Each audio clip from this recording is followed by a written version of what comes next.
प्रिय विद्यार्थियों, नमस्कार।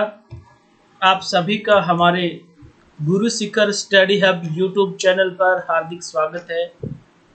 प्यारे बच्चों, अगर अभी तक आपने हमारे इस चैनल को सब्सक्राइब नहीं किया है तो प्लीज़ सब्सक्राइब कर दीजिए और बेल बटन आइकन पर क्लिक जरूर कर दीजिएगा ताकि नए आने वाले वीडियो के नोटिफिकेशन आपको लगातार मिलते रहें। और आप सभी से एक गुजारिश और रहेगी, बहुत सारे बच्चे सब्सक्राइब कर देते हैं फिर वापस अनसब्सक्राइब कर देते, तो भैया इससे कुछ फर्क नहीं पड़ता है। आपने सब्सक्राइब कर दिया, आप छोड़ दीजिए। अब जैसे ही नया वीडियो आता है आपको उसका नोटिफिकेशन मिल जाता है। दूसरी बात यह है कि कुछ बच्चे ये भी सोच रहे हैं कि कहीं सर बाद में पैसे मांग ले, और तो ऐसा कुछ नहीं है। हमारा ये चैनल पूर्णतया निःशुल्क चैनल है। किसी भी प्रकार का इस चैनल पर पढ़ने का कोई चार्ज नहीं लिया जाएगा, कोई फीस नहीं है इस चैनल पर पढ़ने की। ये आप लोगों के लिए फ्री ऑफ कॉस्ट है। सारे बच्चे पढ़ सके, आप लोगों का चैनल है। तो आज हम लोग बिहारी सत सही से कुछ पद अध्याय 4 जो है अनिवार्य हिंदी की सर्जन पाठ्य पुस्तक जो आपकी है उसका चौथा पाठ पढ़ रहे हैं। 3 पाठ हमने क्लियर कर लिए, उन तीनों के हमने टेस्ट भी ले लिए। तीसरा पाठ जो नीति के दोहे रहीम जी वाला था, उस टेस्ट में जो टॉप स्टूडेंट आए थे उन बच्चों की लिस्ट आज के इस टेस्ट में आज के इस चैप्टर में आएगी। जो आज हम पाठ पढ़ रहे हैं ना, इसमें मैं दिखाऊंगा आप सभी को कौन से बच्चे तीसरे चैप्टर में फर्स्ट टॉप जो आए हैं ना, हाँ टॉप 3rd रैंक तक जो आए हैं। तो चलिए फिर शुरुआत करते हैं आज के इस चैप्टर की। जी हाँ, अध्याय 4 बिहारी सत सही से कुछ पद। अब ये बिहारी जी जो कवि थे, इनका जन्म सन 1595 ईस्वी में हुआ था और मृत्यु सन 1663 ईस्वी में हुई थी। अब बिहारी जी जो थे वो गागर में सागर भरने वाले रीतिकाल के महान कवि बिहारी का जन्म ग्वालियर के निकट बसुआ नामक गांव में हुआ था। इनके पिता का नाम केशव राय था। इन्होंने आमेर के राजा मिर्जा जयसिंह के दरबार में पहुंचकर अल्पवयस्का रानी के मोह पास में राज करते हुए भूले राजा को एक दोहे के द्वारा सावचेत किया था। यानी जो प्रसिद्धि जो स्टार्ट हुई थी ना, वो बता रहे हैं कि बिहारी जी कब प्रसिद्धि की तरफ बढ़े। यानी उनका जो पहला पड़ाव, पहला जो दोहा माना जाता है ना, वो माना जाता है। तो उन्होंने क्या किया, मिर्जा राजा जयसिंह जो थे उनको एक दोहा लिख के भेजा था ना, नहीं पराग नहीं मधुर मधु नहीं विकास ई अकाल अली कली सो बंदो आगे कौन हवाल। इस तरीके का एक दोहा लिख कर उनको भेजा था। तो राजा जो था वो उस दोहे का अर्थ समझ गया और वापिस उस सिस्टम को छोड़ के, है ना, जो वो बंधा हुआ था उस सिस्टम से, आगे पढ़ लेंगे आ जाएगा कुछ समझ में आपके, उसको छोड़ के वापिस राजकाज में अपना ध्यान देने लग गया था, है ना। तो यहीं से शुरुआत हुई थी। ऐसा माना जाता है कि बिहारी को इस दोहे पर 100 अशरफियां दी गई थी। फिर लगातार बिहारी ने बहुत सारे दोहे लिखे। बिहारी सत से ही पूरी लिखी, है ना, 713 दोहे है ना इसके अंदर, आप लोग पढ़े होंगे। तो चलिए फिर देख लेते हैं थोड़ा सा और। काव्य पारखी राजा ने उनका सम्मान किया, वह अपने दरबार में सम्मानजनक स्थान दिया। बिहारी ने सत सही की रचना की थी। कवि ने भक्ति, नीति, श्रृंगार, प्रकृति चित्रण, ज्योतिष एवं बहुआयामी ज्ञान पर आधारित दोहों की रचना कर अक्षय कृति अर्जित की। वे निम्बार्क संप्रदाय में दीक्षित हुए, है ना। ये अलग अलग संप्रदाय थे। जैसे हमने सूरदास को पढ़ा, वहां पे ये क्या बताया था कि वल्लभाचार्य ने वल्लभ संप्रदाय में दीक्षित किया, और बिहारी जो थे वो किस संप्रदाय में, निम्बार्क संप्रदाय में। छोटी छोटी बातें ध्यान रखना, क्योंकि जब आपका टेस्ट होता है तो बहुत सारे प्रश्न बनते हैं और बहुत सारे बच्चों को कंफ्यूजन हो जाता है। मैं ये नहीं कहता आप कोई भी पासबुक पढ़ो, मेरे कोई एतराज नहीं है, लेकिन कम से कम ध्यान रखा करो, क्योंकि हो सकता है कुछ में गलतियां आ जाए, है ना। लेकिन पुस्तक जो है ना वो ऑथेंटिक होती है। पुस्तक ध्यानपूर्वक पढ़ा करो बस।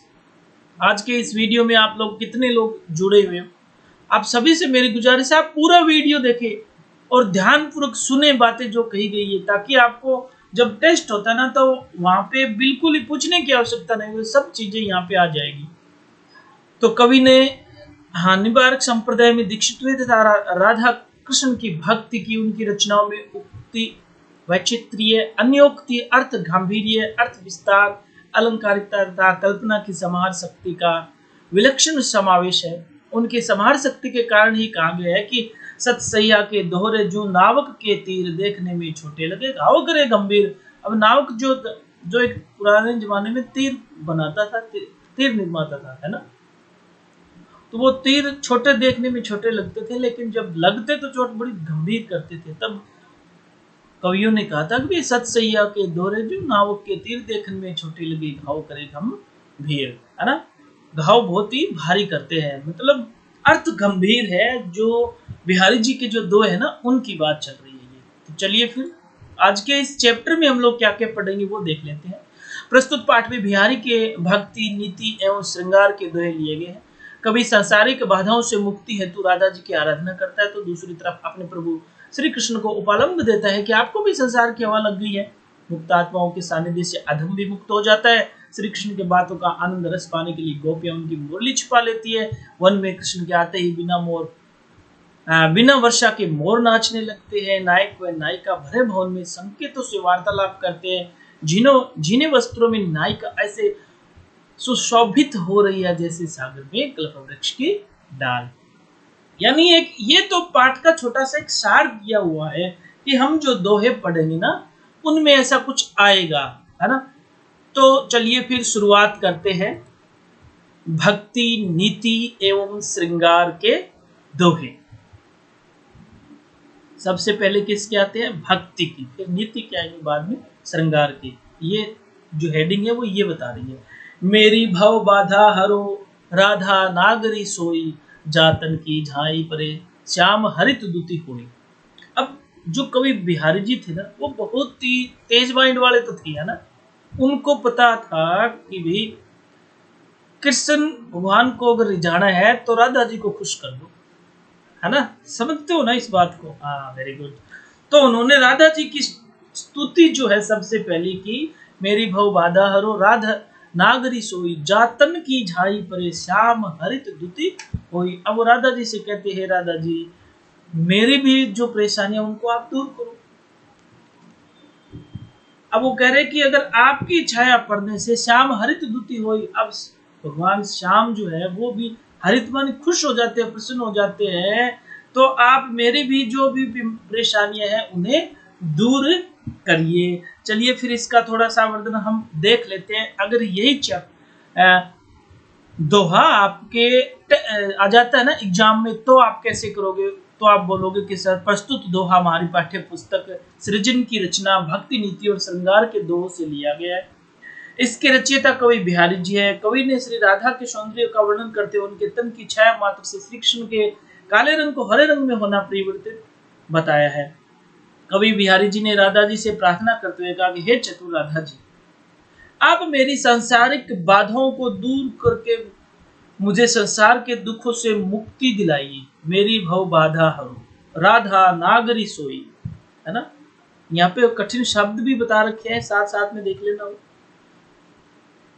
आपका प्रभाव, अब राधा जी को वो क्या कह रहे हैं कि आपका प्रभाव इतना है कि आपके सुंदर स्वरूप की परछाई पड़ने मात्र से श्री कृष्ण जी का जो सांवला जो रंग है वह भी हरे रंग की शोभा देता है, अर्थात श्याम और गौर वर्ण का मिश्रण हरित रंग का आभास कराता है। राधा जी, जब आपकी परछाई में इतना प्रभाव है तो आपकी कृपा मुझे संसार सागर से दुखों से अवश्य ही मुक्ति दिला सकती है, अतः मुझे सांसारिक बाधाओं से मुक्त कीजिए। यानी एक दोहे में इतनी सारी बातें बतलाई, तभी तो इनको पहले ही बता दिया था गागर में सागर भरना, है ना। पता है ना गागर में सागर का अर्थ क्या होता है? हाँ, थोड़े से में बहुत कुछ कहना। अब विशेष में हम बता सकते हैं कि सर प्रस्तुत दोहे की भाषा शैली है वो सरल, सहज जो है रोचक है, और यहाँ तत्सम और तद्भव के साथ लक्षणा शब्द शक्ति का सार्थक प्रयोग है। कवि ने यहाँ पर अनुप्रास, सलेस, काव्यलिंग, अलंकार का सुंदर प्रयोग किया है। यहाँ राधा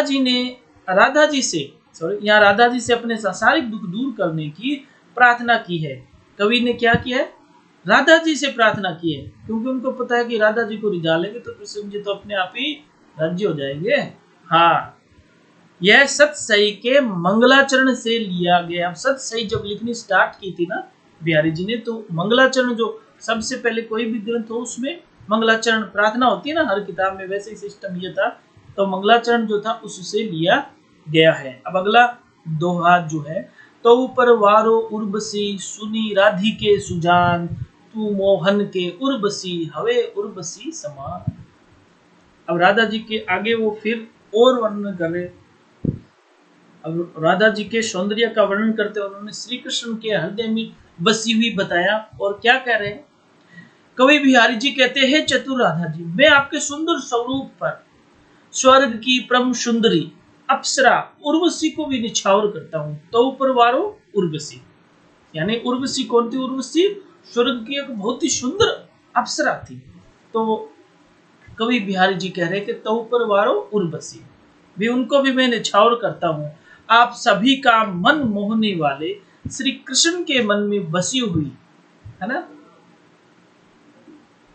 उस आभूषण से भी सुंदर लगती हो, अर्थात आपका रूप सौंदर्य स्वर्ग की अप्सरा उर्वशी और हृदय पर धारण किए जाने वाले आभूषण से भी मनोहारी और आकर्षक है, जिसके कारण आप मोहन श्री कृष्ण के हृदय में बस गई है, अर्थात आप उर में बसी उर्वशी है। अब वो क्या करे कि भी आप इतनी सुंदर है कि आप भगवान श्री कृष्ण के उर, मतलब यहाँ एक उर्वशी है, एक उर बसी, उर का मतलब हृदय का है ना यहाँ पे। हाँ, यानी आप उनके हृदय में बसी हुई है, हवी उर्वशी समान, बता दिया नहीं। तो आप तो उनके हृदय में ही बसी हुई है।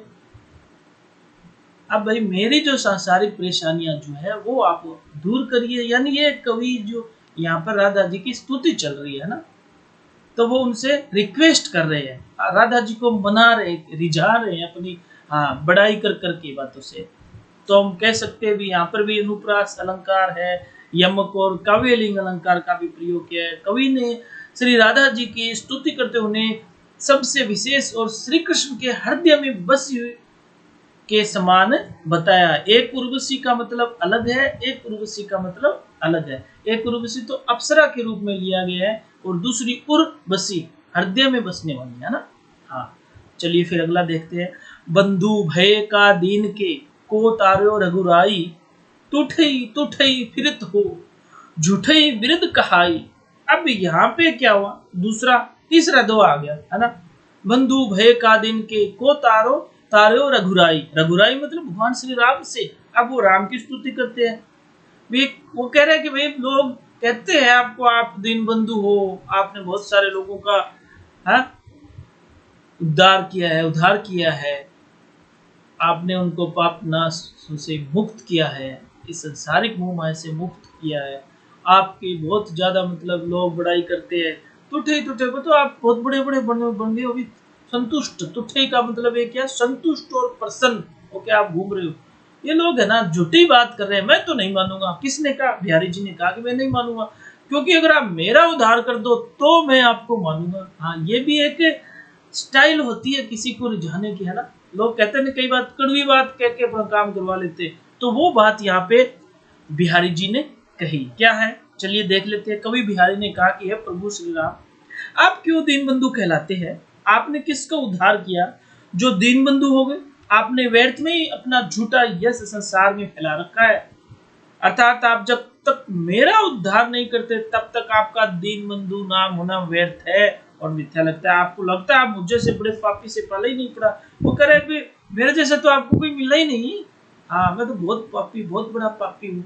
अगर आप मेरा उद्धार कर देते हो, है ना, तो मैं आपको दीन बंधु दीनानाथ मानू। आपने कुछ छोटे छोटे पापियों को उद्धार किया और स्वयं को दीन बंधु मान बैठे। अब आप मेरा उद्धार करें तो मैं मानूं कि आप वास्तव में दीन बंधु है, अर्थात आपको मेरा उद्धार करना ही होगा। कभी मतलब जो लास्ट में जो सार कह रहा है वो तो यही है भी आपको मेरा उद्धार करना ही होगा।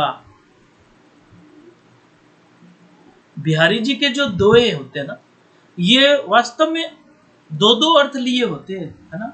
अलग अलग अर्थ होते हैं इनका, एक सरल अर्थ भी है, एक गूढ़ अर्थ भी है। हाँ, पढ़े होंगे, हिंदी साहित्य की चीजें बहुत काम आती है। चलिए आगे देख लेते हैं। कब को टेर तू दीन रट होत न श्याम सहाई, तुम हूँ लागी जगत गुरु जगनायक जगबाई। क्या कह रहे हैं बिहारी जी?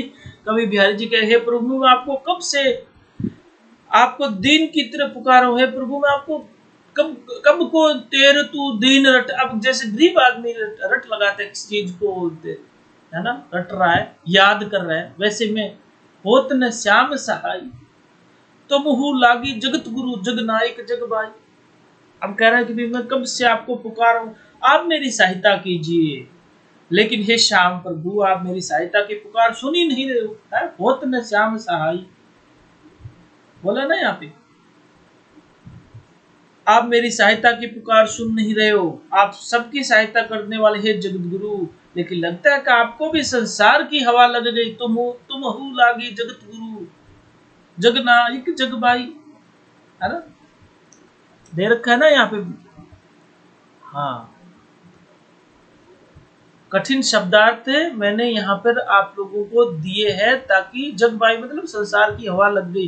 भगवान श्री कृष्ण को वो क्या कहते हैं, श्याम प्रभु मैं आपको कब से दीन की तरह गरीब की तरह रट लगा रहा हूँ, याद कर रहा हूँ, आप भी मेरा उद्धार करो, हाँ मेरी सहायता करो, मेरी पुकार सुनो, लेकिन आपको भी जग की संसार की हवा लग गई है, यानी आप मेरी सुनाई नहीं कर रहे हो, है ना, उलाहना देते ना कई बार हम लोग। हाँ, तो वो इस तरीके की इस स्टाइल में बात कर रहे थे उनके साथ, उनको पुकार रहे थे, है ना। चलिए फिर देख लेते हैं। कवि बिहारी जी कहते हैं कि हे प्रभु मैं कब से आपको दिन की तरह पुकार रहा हूं, आप मेरी सहायता कीजिए, लेकिन हे श्याम आप मेरी सहायता की पुकार सुन ही नहीं रहे हो, आप सबकी सहायता करने वाला जगत गुरु हो, लेकिन लगता है कि आपको भी संसार की हवा लग गई, जिसके कारण दीन बंधु होने का कर्तव्य भी नहीं निभा रहे हो। लगता है संसार की हवा लगने से आप दीनों का उद्धार करने की मर्यादा भूल गए, अतः शीघ्र ही मुझ पर कृपा करे, आप अपनी मर्यादा व यश की रक्षा करे। इतना गुड अर्थ लिए हुए हैं ये दो, साधारण लग रहे हैं लेकिन इनको ना लगभग 2-3 बार पढ़ो तब जाके ये चीज समझ में आ जाती है। हाँ, या अनुरागी चित्त की गति समझे नहीं कोई, जो जो बुढ़े श्याम रंग त्यों तो उज्जवल होए।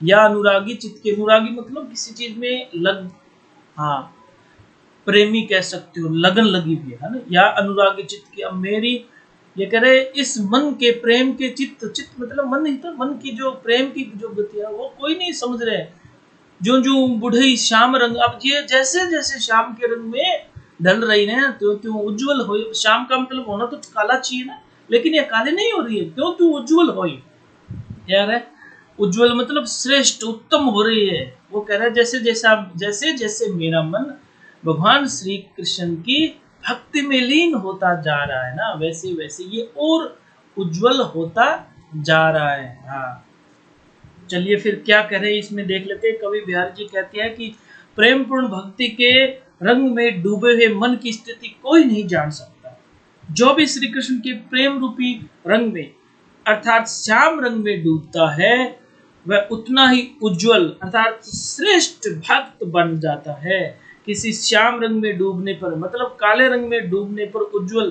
स्वच्छ नहीं हो सकता, ये इन्होंने डबल बात बता दी ना साथ में। काले रंग में कोई आदमी अगर डूब जाता है तो वो सफेद थोड़ी होगा, उज्जवल कैसे होगा, वो तो काला ही हो जाता है, लेकिन श्याम रंग की बात ही अलग है। पर यहाँ श्री कृष्ण के प्रेम के रंग में डूबकर मन स्वच्छ सुंदर व श्रेष्ठ हो जाता है।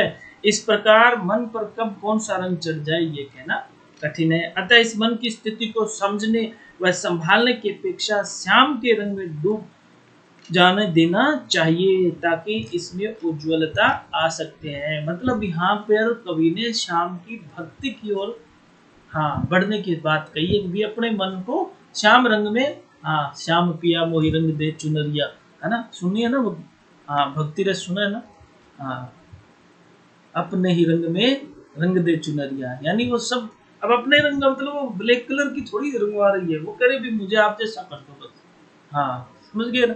चलिए फिर अगला देख लेते हैं। भजन कहो ताते भजो, भजो ने एक बार, दूरी भजन जाते कहो, सोते भजो गवार, ये पूरी जोरदार चीज है ना। भजन कहो ताते भजो, भजो ने एक बार, दूरी भजन जाते कहो, सोते भजो गवाह। अब यहाँ पे बिहारी जी क्या कह रहे हैं, मन की स्थिति की बात में कह रहे हैं कि भैया हम लोग क्या करते हैं, अज्ञानी मानव को कह रहा है, हे अज्ञानी मन, तुझे जिसकी भक्ति करनी चाहिए थी, मैंने तुझे भजन करने के लिए बोला कि तू इसकी भक्ति कर, वो तो तूने भजा नहीं। हाँ, वो तो तूने एक बार भी नहीं भजन किए। दूरी भजन जाते के सोते भजो। अब ये कह रहा है कि इन चीजों से दूर हो जाना, मैंने जाते सोते भजो, उसमें ही तू लग गया, है ना। संसारिक मोह माया जो थी उसमें तू लग गया। चलिए फिर देख लेते हैं बिहारी जी क्या कहते हैं, अज्ञानी मन, तुझे जिसकी भक्ति करने के लिए कहा था उसको तो एक बार भी पूजा नहीं, उसकी प्रार्थना नहीं की, लेकिन जिस संसारिक मोह माया से तुझे दूर रहने के लिए कहा था, तू दिन रात उसी में डूबा रहा था। लोगों के मन में सत्संगति का आकर्षण नहीं रहता है, यह मन संसार की सुख सुविधाओं से अत्यंत ही चंचलता से खोया रहता है। इसलिए सच्चे उपदेश और ईश्वर की कृपा पाने की अपेक्षा इस असत्य संसार में डूब जाते रहते हैं। यहाँ कवि ने अपने मन को समझाया है कि सांसारिक मोह माया त्याग कर प्रभु स्मरण करने से ही कल्याण हो गया। भजन करो ताते बजो, है ना। किसी को कह देना हाँ आओ भाई भजन करे, तो लोग भागने शुरू हो जाते हैं। भजो ने एक बार, हाँ मतलब एक बार भी हम ये कोशिश नहीं कर, वो कहते हैं ना, सुख में सुमिरन सब करे, दुख में सुमिरन सब करे, सुख में करे ना कोई, जो सुख में सुमिरन करे तो दुख काहे को होए। हाँ, दुआ पढ़े ना, आप लोगों को याद भी हो गई ये चीजें, है ना। हाँ, तो ये वही बात है भैया, ध्यान करनी पड़ेगी सबको। चलिए फिर अगला दोहा देख लेते हैं। अजो तरियो ना ही रहो श्रुति सेवक इक रंग, नाकवास बेसरी लहियो बसी मुक्तन के संग। अजो तरियो ना ही रहो श्रुति सेवत एक अंग, नाकवास बेसरी लहियो बसी मुक्तन के संग। अब यहाँ पे ना मैंने आपको पहले ही बताया, डबल डबल बातें कही है। एक उदाहरण दिया उन्होंने आभूषण के तौर पर। क्या कह रहे हैं कोई, कह रहे कि भाई अगर आप श्रेष्ठ लोगों की संगति में रहते हो ना, अगर आप श्रेष्ठ लोगों की संगति में रहते हो तो आप जीवन में सदा सफलता और उन्नति ही प्राप्त करोगे। अब इन्होंने क्या उदाहरण दिया, बिहारी जी कहते हैं जीवन को श्रेष्ठ बनाने के लिए श्रेष्ठ लोगों की संगति करनी चाहिए। जैसे त्रियोना, त्रियोना क्या होता है, कान का एक आभूषण होता है। आज तक भी केवल सुनने वाले अंग यानी कान का ही पात्र बना हुआ, लेकिन जब मोतियों की संगति करने से बेसर, बेसर क्या है, बेसर जो है वो भी नाक का एक आभूषण होता है, को नासिका जैसा श्रेष्ठ स्थान प्राप्त हुआ और अन्य अंगों से समान पूर्वक स्थान पाया। एक भक्त को जब अपने कानों से श्रेष्ठ वेद सुनने का अवसर मिला तो उसे नाक रूपी स्वर्ग जैसा श्रेष्ठ स्थान प्राप्त हो सकता है। अतः व्यक्ति को ईश्वर की उपासना में ध्यान लगाना चाहिए और श्रेष्ठ व उत्तम प्रकृति के लोगों की संगति करनी चाहिए। इसके अलावा इन्होंने ये भी अर्थ एक निकाला था, मिर्जा राजा जयसिंह के दरबार में थे तो वहां पर कुछ लोग चुगलखोर भी थे, है ना। तो उनको ये समझाने के लिए भी ये दुआ इन्होंने लिखा था कि क्या बताया था, इनको तो चुगली करने वाले हैं ना, वो वहीं के वहीं रह जाते हैं, है ना। जो अच्छे कर्म करते हैं, जो सही होते हैं, अच्छे लोग जो होते हैं, राजा के अच्छे जो वर्कर जो होते हैं ना, काम करने वाले, वो हमेशा, अब नाक को इन्होंने क्या माना, सम्मान स्थान माना गया, है ना। हाँ, समझते हो ना। तो इन्होंने कहा कि वो उस जगह तक पहुंच गए और आप लोग वहीं के वहीं पड़े हो। ये उन दरबारियों को समझाने के लिए भी बताया जाता है, क्योंकि इनके दो दो अर्थ मैंने आपको पहले भी बता दिए, इनके दो दो अर्थ निकल जाते हैं। हाँ, सघन कुंज छाया सुखद शीतल सुरभि समीर, मन हुए जातु अजो वही कुही जमुना के तीर। हाँ जी, सघन कुंज, सघन मतलब घना, कुंज पेड़ पौधों का जो समूह जो होता है, छाया सुखदायी भाई, गहरी छाया तो जो घने पेड़ पौधे वही होगी। शीतल सुरभि समीर, है ना, सुरभि मतलब सुगंधी, समीर हवा होती है ना, ठंडी हवा चल रही है। मनु हवे जातु अजो हुए, है ना। मन जो है वो किस तरीके का, उन्होंने कहा ये एक इनकी कल्पना थी, या फिर हम ये भी समझ सकते हैं कि उस टाइम पे भी जमुना के तीर मतलब जमुना नदी का जो किनारा था वो इतना सुखद था, है ना, कि वहां पे ऐसा माहौल था, सघन कुंज छाया छाया सुखद शीतल सुरभि सुमीरित, इस चीज वहां पे ऐसा चलता था सिस्टम, है ना। अब तो ऐसा नहीं है, ऐसा ही हाँ चेंज हो गया, लेकिन बहुत पुरानी वो कवि बात कह रहे हैं। क्या कह रहे हैं कवि बिहारी जी? कह रहे हैं कि घने पौधों की सुगध छाया में यमुना का किनारा बड़ा ही मन भावना लगता है। घने पेड़ पौधों के समूह की सुखदायक छाया में बहने वाले शीतल सुगंधित छाया मुझे श्री कृष्ण के सामीप्य का आभास करे, मनु मानो, है ना।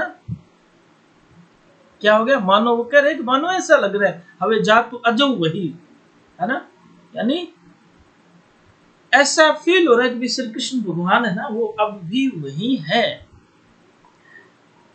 तो मनमोहक लग रहा है सकी, यह शीतल वायु और सुखद छाया मुझे श्री कृष्ण के सामीप्य का आभास करा रहे हैं।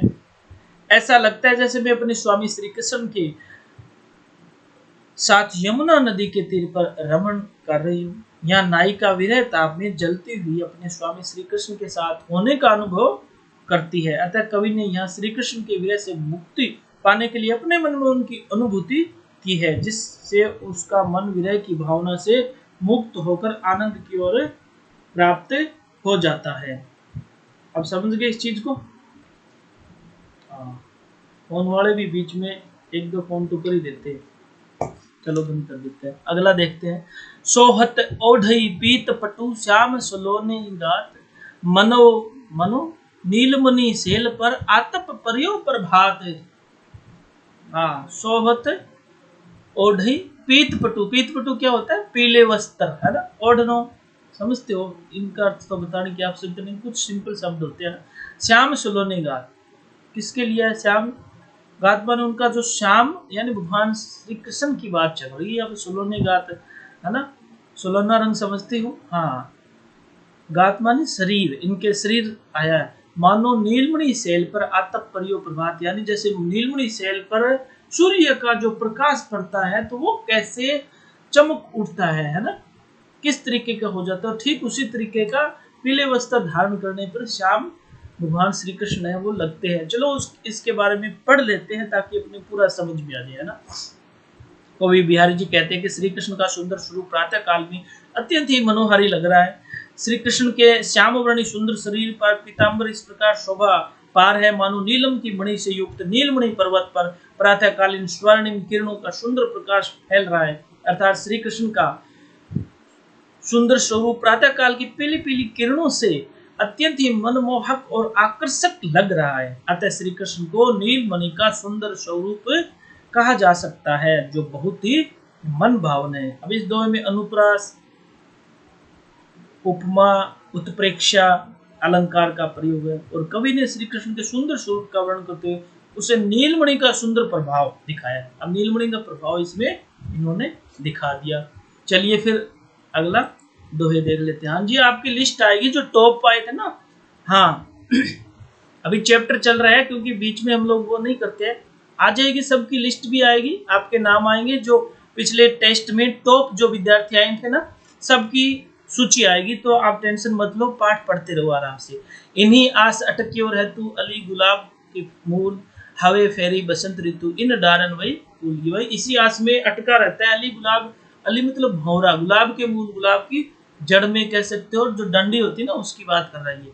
हाँ, डंडी में अटका रहता है, वहीं चिपका रहता है, वही है फेरी बसंत ऋतु, वही ऐसा कुछ होगा। यानी ये आस है ना, भौरे क्या हवई है फेरी बसंत ऋतु, यानी जब बसंत ऋतु आएगी तो इन डारन भी फूल, इन डारन डारन मतलब जो डालियां हैं इन पे भी फूल लगेगी। एक भौरे की एक आस बनी रहती है। अब इसको कैसे समझाया है कवि ने वो देख लेते हैं। तो कवि बिहारी जी कहते हैं कि भौरा गुलाब के पौधों की जड़ों में केवल इसलिए चिपका रहता है कि बसंत ऋतु आने पर फिर से इन पौधों पर फूल लगेंगे और मैं इन फूलों का मधुर रस प्राप्त करूंगा। अर्थात भौरा उन फूलों के आकर्षण में बंधकर जीवन के दुख को दूर करने का प्रयास नहीं करता है। हाँ, ये जो पहला सबसे पहला दुआ लिख के भेजा ना, नहीं पराग नहीं मधुर मधुर नहीं विकास ये काला कली सौ बदो आगे कौन आह्वान, है ना। उस दुआ में इन्होंने इतनी गुड बात बता दी थी, यहाँ पर भी वही बात बता रही है, बता रहे ना। हाँ, समझने वाली बात है। अर्थात कवि बिहारी ने एक अन्य भाव में ये बताया कि जब गुलाब के पौधे का बुरा समय आता है ना, तब उस पर केवल कांटे ही रह जाते हैं, लेकिन भंवरा गुलाब की जड़ों में यह सोचकर बैठा रहता है कि एक दिन बसंत ऋतु में फूल फिर से खिलेंगे, वह फिर से उन फूलों पर मंडराएगा। वह एक सच्चे मित्र का धर्म निभाते हुए कठिन समय में भी अपने मित्र का साथ देता है और उसे छोड़कर नहीं जाता। अतः व्यक्ति को सुख दुख में सम्मान भाव अपनाना चाहिए। ये भी इस दोहे का एक अर्थ इन्होंने बताया है। तो इस दोहे में अनुप्रास अलंकार है, अन्योक्ति और काव्यलिंग अलंकार का भी सार्थक प्रयोग हुआ है। और यहाँ कह सकते हैं कि प्राकृतिक सौंदर्य को आधार बनाकर सच्चे मित्र की पहचान बताया था, समय के अनुकूल चलने की प्रेरणा भी दी है। साथ साथ में इन्होंने ये भी कहा है, अर्थ दूसरा लगा लेते हैं तो ये भी होता है समय के अनुकूल हमें चलना चाहिए। को छुट्यो ई जाल परी कत कुरंग अकुलात, जो जो सुरझई भजियो चाहत त्यों तो उर्जत जात। इतनी शानदार बात बताई है। को छुट्यो ई जाल परी, यानी इस जाल से, कुरंग क्या होता है? कुरंग का मतलब हिरण है ना। हिरण का उदाहरण इन्होंने दिया कि जैसे हिरण एक जाल में फंस जाता है, वो छुटाने की कोशिश करता है ना, जो जो जो वो क्या करता है और ज्यादा उलझता चला जाता है। अब ये अपने को समझाने के लिए इन्होंने क्या कहा कि जैसे जैसे व्यक्ति अपनी इच्छाओं की पूर्ति करता है तो वो फिर और उसकी इच्छाएं बढ़ने लग जाती है, कम नहीं होती है ना। तो इन्होंने क्या प्रेरणा दी? कवि ने हिरण के माध्यम से आशाओं से मुक्त होने और सांसारिकता से मुक्त होने की प्रेरणा दी है यहाँ पर, क्योंकि इच्छाओं को पूरी करने के प्रयास में व्यक्ति और उलझता जाता है। कवि बिहारी जी कहते हैं कि जाल में फंसा हुआ हिरण बहुत ही व्याकुल होता है, वह जाल से निकलने के लिए छटपटाता रहता है, लेकिन वह उस जाल से सुलझने के लिए जितना छटपटाता है उतना ही उलझता जाता है। अर्थात सांसारिकता से मुक्त होने के प्रयास में अधिक उलझते हैं। जैसे एक सच्चा ईश्वर भक्त जब किसी सांसारिक मोह माया में फंस जाता है, तब वह बहुत प्रयास करने पर भी इस मोह माया रूपी संसार के जाल से निकल नहीं पाता और उस जाल में फंसता ही जाता है।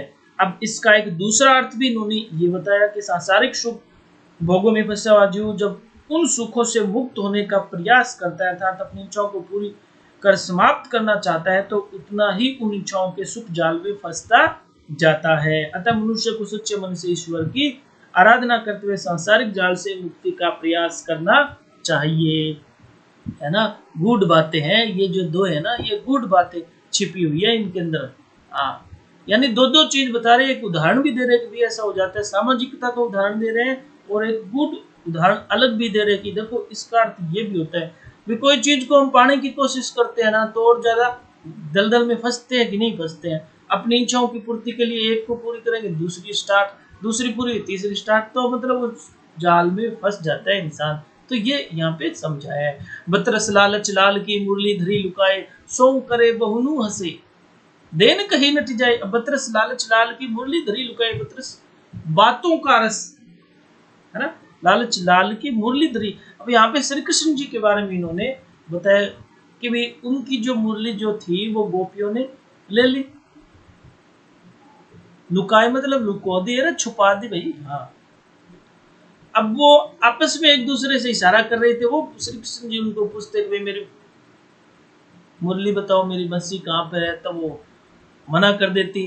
फिर वो आपस में इशारा करते कि हाँ तेरे पास है या वहां है, तब श्री कृष्ण जी उनको देख लेते, तब वो फिर मांगते कि नहीं नहीं आपके पास ही है। ऐसा वर्णन होता है ना, कई बार हम बच्चे से कोई चीज ले लेते हैं, है ना, और फिर छुपा लेते हैं, तो वो हमसे मांगता है, फिर हम एक दूसरी जगह उसको छुपा देते हैं। ऐसा होता है ना, ये वर्णन इन्होंने यहाँ पे बताया है। चलिए फिर देख लेते हैं।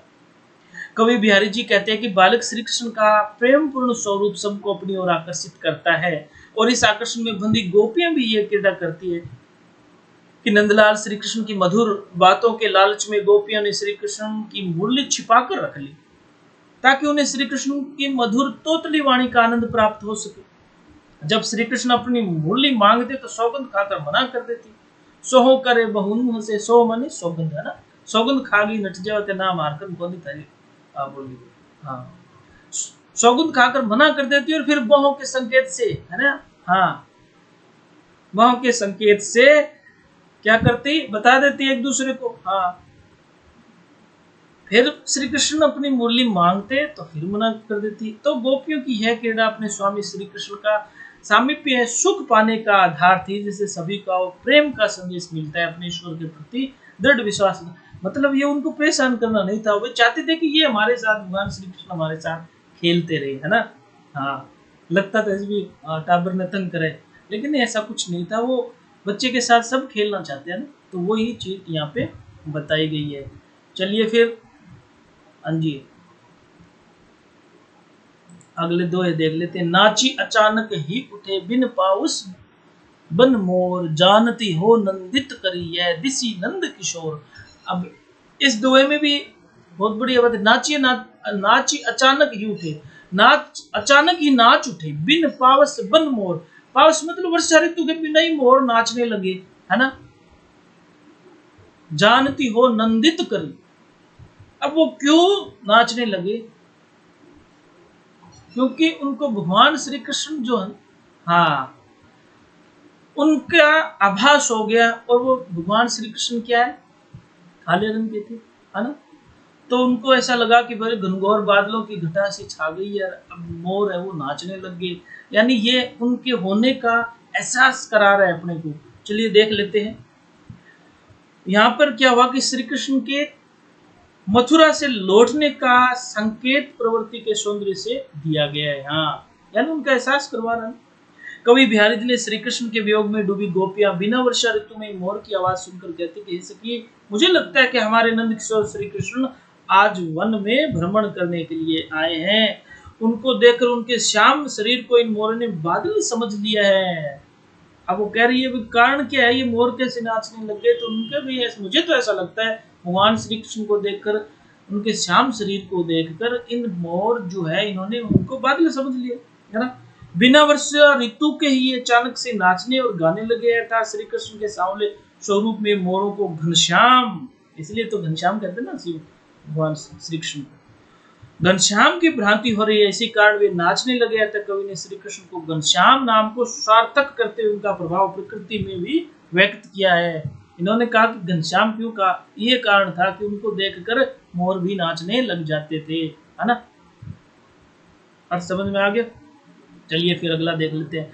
लिखन बैठी जाकी छवि, गाही गाही गर्भ गरूर, भय न केते जगत के चतुर चितेरे। लिखन बैठी जाकी छवि, गही गही गर्भ गरूर, भय न केते जगत के चतुर चितेरे। अब यहाँ पे जो कुछ श्रृंगार रस की कुछ बातें स्टार्ट हो गई है भाई। हाँ, अब अलग अलग चैप्टर में। तो यहाँ पे बिहारी जी ने क्या कहा, लिखन लिखन बैठे मतलब कोई चीज एक यहाँ पे एक वर्णन दिया कि भाई कोई नायिका की छवि उतार, वो बोलता ना पहले एक साइड में से हाँ हाथ करके बैठ जाते थे, फिर कहते हैं आप मेरा चित्र बना दो। तो वो कहानी है यहाँ पे ये समझाने के लिए कह गए।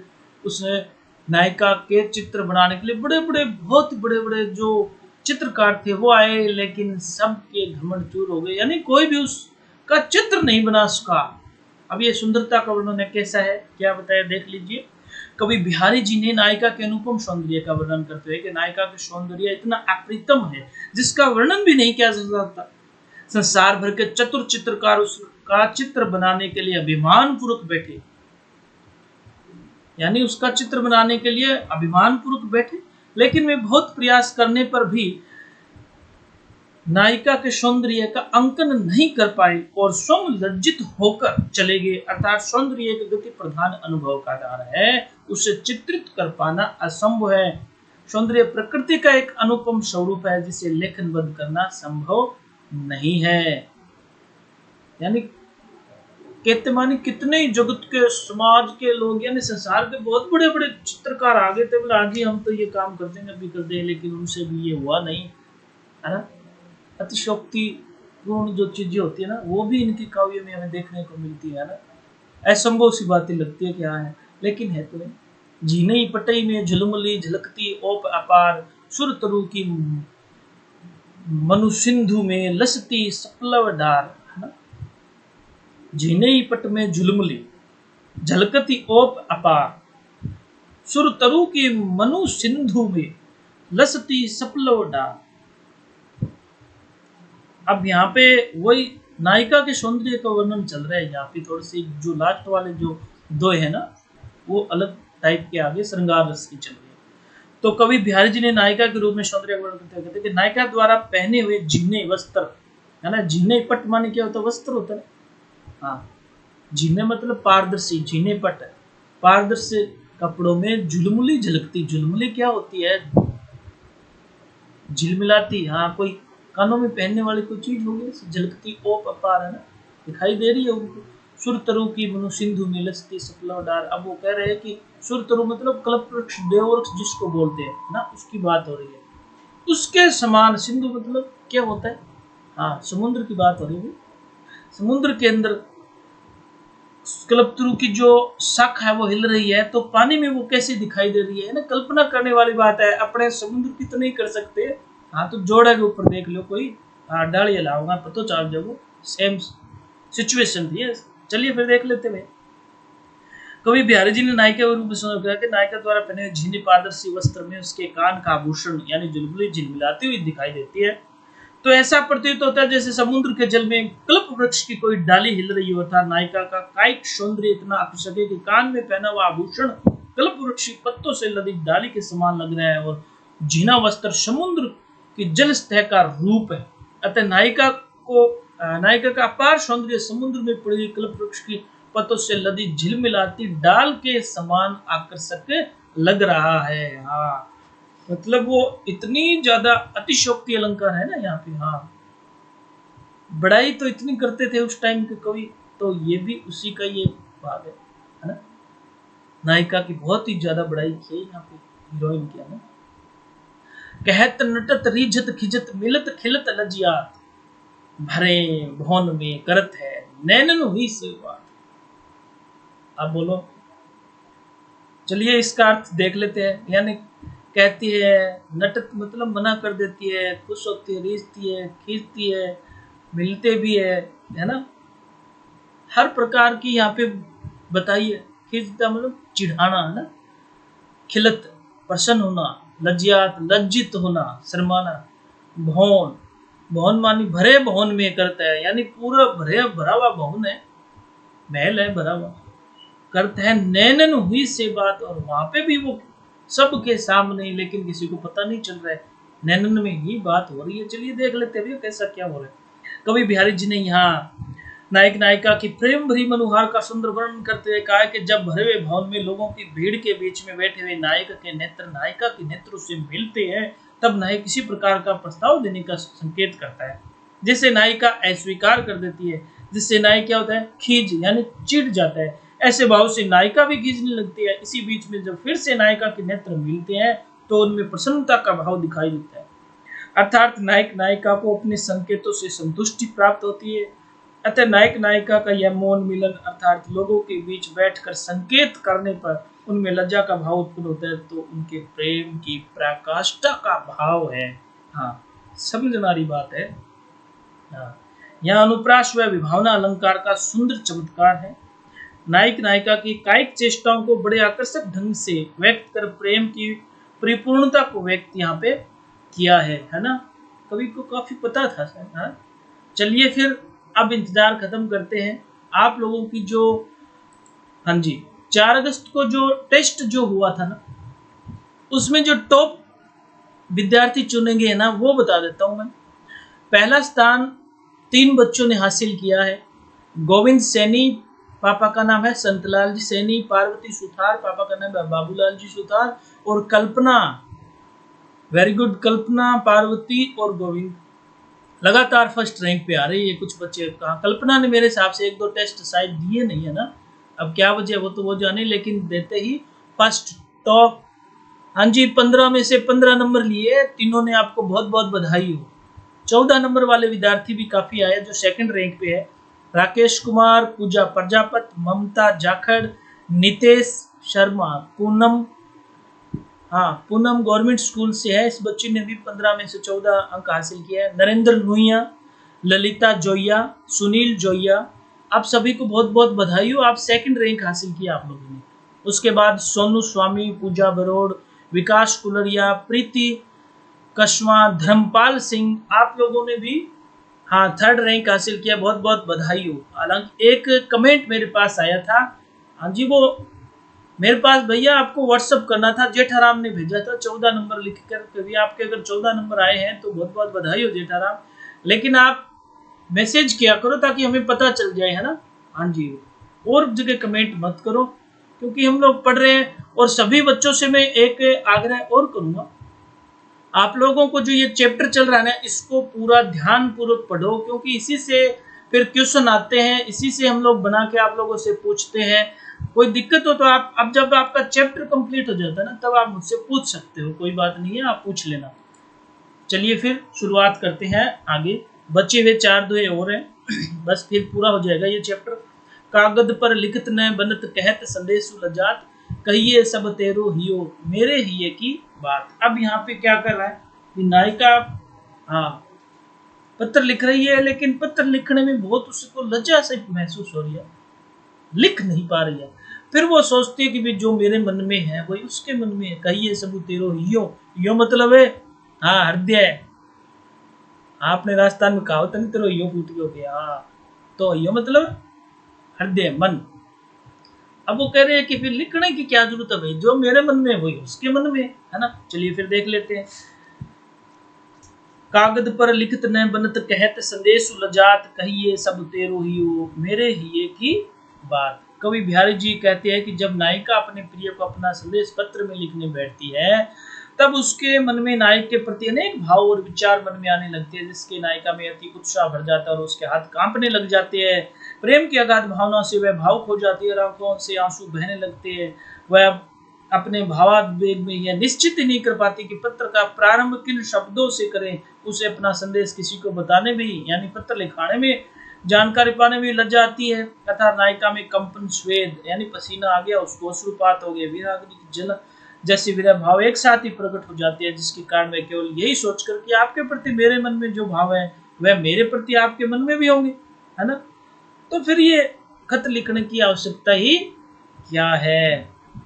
तो हमारे तो एक दोनों की क्या है, मेरे हृदय की सारी बातें, यह संदेश आपका हृदय ही आपको बता देगा, तो उससे ही मेरा संदेश प्राप्त कर लेना। वो कह रहे जब ये सब हम एक दूसरे को जानते हैं तो फिर ये सब करने की जरूरत ही क्या है। इस प्रकार नायिका के प्रेम की अथाह गहराई का भाव एक दूसरे के मन से जुड़ने को व्यक्त करता है, जो प्रेम की पराकाष्ठा है। अब यहाँ पे भी इस दोहे में श्रृंगार रस को माधुर्यता से जोड़ा गया है, साथ ही विरोधाभास अलंकार का सुंदर प्रयोग यहाँ पे किया है। कवि ने नायिका की विरह व्यवस्था स्पष्ट किया और संदेश का पर्याय अपने हृदय से जुड़ा हुआ बताया। कहते सब बिंदी, ये अलग ही टाइप का दुआ है, देखो इसको। कहते सब बिंदी दिए अंकु 10 गुनो हो तू, तिये लीलार बिंदी दिए अनगिनत बढ़तु उदो तू। अब ये कह रहे भी लोग क्या है लोग कहते हैं कि अगर एक अंक के आगे अगर एक बिंदी लगा देते हैं तो वो क्या हो जाता है, 10 गुना हो जाता है। ऐसे ही वो क्या तिये माने हाँ तिये लीलार मतलब स्त्री के मस्तक पर बिंदी लगाने की बात चल रही है यहाँ पे। हाँ क्योंकि ये श्रृंगार रस के दोहे हैं, हाँ इनको काफी ज्ञान था। कवि बिहारी जी कहते हैं कि गणितीय पद्धति के अनुसार किसी भी अंक के आगे शून्य लगा देने से उस अंक का मूल्य 10 गुना बढ़ जाता है। अर्थात यदि एक अंक के आगे बिंदु लगा दे तो एक का मान बिंदु सहित 10 हो जाएगा, लेकिन नायिका के ललाट पर बिंदी लगा देने से उसका रूप सौंदर्य अनंत गुण बढ़ जाता है। अर्थात नायिका के ललाट पर बिंदु लग जाने से, यानी हाँ बिंदी समझते हो हाँ, लग जाने से अनंत गुना बढ़ जाता है। अर्थात नायिका के ललाट पर बिंदी लग जाने मात्र से उसका सौंदर्य अलौकिक और अपार हो जाता है। बिंदु लगने का महत्व स्थान और परिस्थिति के अनुसार भिन्न भिन्न हो जाता है। ये कह रहे कि दो बिंदी की, एक तो अंक के आगे लगाते हैं, एक माथे पे लगाते हैं, लेकिन दोनों का अलग अलग महत्व है। एक का तो 10 गुना बढ़ जाता है और एक का अनंत हो जाता है। अनगिनतु बढ़तु उदो प्रकाश, यानी शोभा बढ़ जाती है उसकी। मेन बात है यही है। चलिए फिर अगला देख लेते हैं। रीठी न पर तु समान दुति कनक कनक से गात, भूषण कर कर कस लग परसी पिछाने जात। अब यहाँ पे भी नायिका के सौंदर्य का ही वर्णन किया है। दृष्टि का मतलब क्या था, दृष्टि, है ना। दिठी मतलब दृष्टि, नजर, न परतु समान दुति। नीचे आप लोग कठिन शब्द दे रखे हैं, आराम से पढ़ लेंगे। तो कवि ने क्या कहा कि नायिका के गौरवपूर्ण स्वर्ण जैसे लग रहे, और नायिका ने उनमें विभिन्न स्वर्ण आभूषण पहन रखे हैं, जिनकी चमक और अंगों का सौंदर्य वो एक जैसा लग रहा है। अर्थात नायिका के अंग भी स्वर्ण जैसे सुंदरी लग रही है। अब सोने की चीजें उसने पहन रखी है तो दोनों सेम होगी। दीठी ने परतु समान दुति, कनक, कनक से, अब एक कनक का मतलब क्या होता है? सोना होता है ना, समझते हो ना इस बात को। गात मतलब शरीर, हाँ। भूषण कर करकस लगते, यानी आभूषण पहन रखे सोने, वो भी कठोर, कर्कश, कठोर लग रहे हैं। परसी पिछाने जात, इन कारणों में पहने आभूषणों को स्पर्श करके ही पहचाना जा सकता है, और बिना स्पर्श किए स्वर्णाभूषण नायिका के अंगों के सौंदर्य को देख पाना असंभव है। अतः नायिका के सौंदर्य को मन को लुभाने वाला बड़ा ही आकर्षक बताया है। हाँ, अब यहाँ पे बढ़ा चढ़ा के वर्णन कर रखा है भाई, सीधी सीधी बात है। हाँ, 2 बार पढ़ोगे समझ में आ जाएगा, कोई बात नहीं। आखिरी, आज के इस चैप्टर का आखिरी दोहा देख लेते हैं। अंग अंग नग जगमत दीप सिकासी दे, दिए बढ़ाए हूँ रहे हो बड़ो उजारोगे। अब यहाँ पे तो और ही ज्यादा अतिशोक्ति बढ़ा चढ़ा के कह दियो। अंग अंग अंग नग जगमत दीप सिखा से दे। दीप सिखा मतलब जो दीपक की जो लो होती है ना, उसकी तरह वो कैसे होती है? वो कह रहे भी अंग अंग इस तरीके से जो उसने पहन रखे ना, हाँ, चमक की बात हो रही है। क्या कह रहे हैं, चलो पहले देखते हैं कि एक बिहार जी ने कहा कि सखी नायक के पास जाकर नायिका के सौंदर्य का बखान करती हुई कहती है कि नायिका का सौंदर्य इतना अधिक है, जैसे उसके अंग अंग अंग में नगीने, है ना, अंग अंग नग जगमत, अंग अंग में नगीने जगमगा रहे हैं, जिनके कारण नायिका की देह है वो दीपक की लो, यानी दीप शिखा जैसी समान उसके जैसी लग रही है। इस कारण दीपक बुझा देने पर दिया बढ़ाए हो रहे हो, यानी दीपक बढ़ाए मतलब, हाँ, बढ़ाए मतलब बुझाना होता है, किसी चीज को बंद करते हैं ना उसको, हाँ, बढ़ाना बोलते हैं ना, हाँ। तो दिया बुझा देने पर भी अंधकार में चारों ओर घना प्रकाश फैल जाता है, बड़ो उजियार हो गए, घर में पूरे में उजियारा हो जाता है। मतलब इतनी, हाँ, अतिशयोक्ति बता दी, बहुत ही ज्यादा बढ़ा चढ़ाई कहते कहते वो इतनी सुंदर है कि अगर अंधेरा भी कर देना तो भी वो दिख जाती है। हाँ, यानी इस कारण दीपक बुझा देने पर अंधकार में भी चारों ओर घना प्रकाश फैला रहता है। कवि ने यहाँ नायिका के सौंदर्य का वर्णन करते हुए उसके अंगों से चारों ओर रोशनी फैली होने की बात कही है, जिससे नायिका के अपार सौंदर्य का आभास होता है। हाँ जी, इस दोहे के अंदर अनुप्रास, उपमा, पुनरुक्ति, प्रकाश और अतिशोक्तिपूर्ण अलंकारों का चमत्कार पूर्ण प्रयोग किया है। अंग अंग नग जगमत दीप सिकासी दे, दिया बढ़ाए बुरे बड़ो उजारो गे। हाँ, बढ़ाई, बहुत ज्यादा बढ़ाई की हुई है नायिका की, है ना। ये तो थोड़े ही दोहे आए अपने। हाँ, तो प्यारे विद्यार्थियों, ये आपका पाठ पूरा हो गया है। बहुत सारे बच्चे तैयारी करते हैं, मैं उन सभी को कहता हूँ आप पाठ पूरा पढ़ लिया करो, उसका जो अर्थ है ना वो समझने की कोशिश किया करो। फिर आपको जो भी हम जो टेस्ट लेते हैं ना, वो सब के सब अच्छे तरीके से आप लोग कर सकते हो और पूरे के पूरे मार्क से प्राप्त कर सकते हो। तो ये आपका चैप्टर कंप्लीट हो चुका है। जी हाँ, इसके बाद अगला चैप्टर हम लोग पढ़ेंगे या टेस्ट लेंगे, ये मैं आप लोगों से बातचीत करके मैं आपको बता दूंगा। तो आज की क्लास यही संपन्न होती है। थैंक यू, धन्यवाद।